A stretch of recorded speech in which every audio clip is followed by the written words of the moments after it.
U oktobre 2016 roku postavený fundamentný kameň naukovo-technologijného parku a nješka skoro 2 roky poznejšie roboty na njim dobre napreduju. S koordinaciju Vladi Republiky Srbiji i jedinku za upravljanje s projektami, tot objekt kotri ima povrchnost 30.000 kvadratni meteri bude zakončeni po školski 2019-2020 rok. Ovo je veoma značajan objekat. Ovdje ćemo razvijati... To bar značný objekt boše tu na najpraktičnejší spôsob budze rozvíjať povjazovanje nauki i privredi u častci informacijnih tehnologijoh i u častci programi start-up kompanijoh, a mi še budzeme namahac definovac programi, ktorí budú nahasen ekonomskomu i privrednomu rozvoju.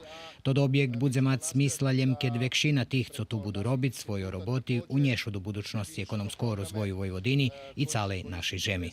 Vybudov toho objektu zakončena do poli, a predsjedatelj pokrajinskej vlady Igor Mirović varal, že roboti teraz ruša šviče i dodal, že očekuje, že za jeho opremanje sredstva budu vidvojeni z budžetu Horodu Novoho Sadu.